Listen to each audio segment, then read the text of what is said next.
Hola a todos, bienvenidos. Hoy nosotros les vamos a hablar sobre un tema muy importante de la historia de Colombia, las crisis agrarias y la movilización campesina entre 1929 y 1940, un periodo marcado por la desigualdad, las luchas por la tierra y el inicio de una violencia política que dejó huella a nuestro país. Exacto, Juan Pablo. Todo empezó con la crisis económica mundial de 1929, también conocida como la Gran Depresión. Esto afectó fuertemente a Colombia porque muchos trabajadores urbanos perdieron sus empleos y tuvieron que regresarse al campo. Este regreso masivo de personas al campo generó muchos conflictos, porque la tierra estaba concentrada en pocas manos. Los campesinos no tenían derechos ni buenas condiciones laborales. Muchos fueron explotados o incluso expulsados de las tierras que trabajaban. Y eso no solo fue un problema económico, sino también social. Los campesinos comenzaron a organizarse para defender sus derechos. En 1931 se aprobó la Ley 83 que permitió la creación de sindicatos campesinos. Gracias a eso surgieron ligas y movimientos en varias regiones. Por ejemplo, el Partido Comunista tuvo un papel clave organizando campesinos, mientras que el Partido Liberal también impulsó sus propias ligas campesinas.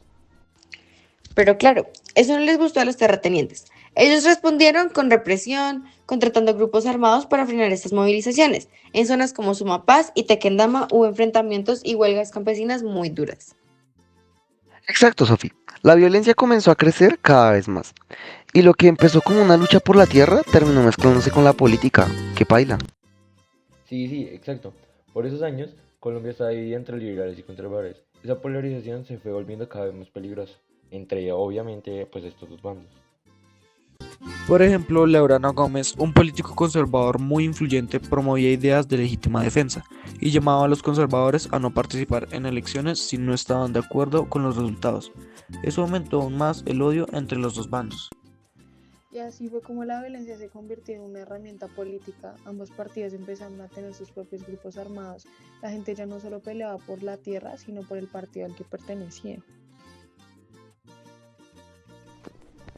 De ese contexto surgieron los famosos chulavitas. Su nombre viene de un pueblo en Boyacá, donde los campesinos conservadores eran muy fieles al partido y estaban dispuestos a usar la violencia.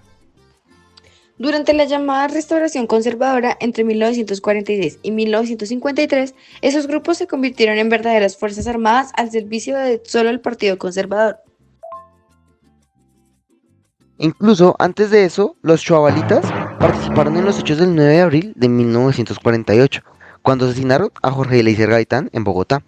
Este fue un punto de quiebre que desató como una ola de violencia por todo el país. Sí, ese día se marcó el inicio del Bogotazo, una época más conocida como la violencia, en la que los campesinos liberales y los conservadores se enfrentaron brutalmente en muchas regiones de todo Colombia. El gobierno trató de calmar las cosas con la Ley 200 de 1936, que buscaban repartir mejor la tierra y reconocer los derechos de quienes la trabajaban. Pero esa ley fue muy mal implementada. Los campesinos la interpretaron como una oportunidad para reclamar tierras, mientras que los terratenientes la vieron como una amenaza. Eso solo generó más conflictos. Y por eso las tensiones siguieron creciendo. La violencia política y los enfrentamientos se extendieron por todo el país. Las elecciones de 1938 y 1942 fueron demasiado violentas y las divisiones políticas siguieron aumentando. Al final, todo esto llevó a un país dividido, lleno de resentimientos, desconfianza y muchísima guerra. En resumen, la crisis agraria de los años 30 no solo fue un problema económico, sino el inicio de un ciclo de violencia que marcó profundamente la historia de Colombia. Las luchas por la tierra, la represión, la creación de grupos armados y la polarización política fueron factores claves que explican el por qué el país entró en este periodo tan violento. Y aunque muchas de esas causas vienen del pasado, todavía hoy seguimos viendo sus consecuencias en las desigualdades del campo colombiano. Y por eso es importante conocer esta historia, para no repetirla. Exacto. Y puede que haya veces que la gente diga que uno para entender las cosas tiene que vivirlas, pero nosotros hemos visto y nos han contado nuestros abuelos, nuestros padres, todas las guerras y todo por lo que ha tenido que pasar el país. Así que si nos informamos bien sobre estas situaciones, no es necesario vivirla para evitarla. Gracias por acompañarnos en este recorrido histórico y esperamos que hayan aprendido más sobre este importante capítulo de nuestra historia.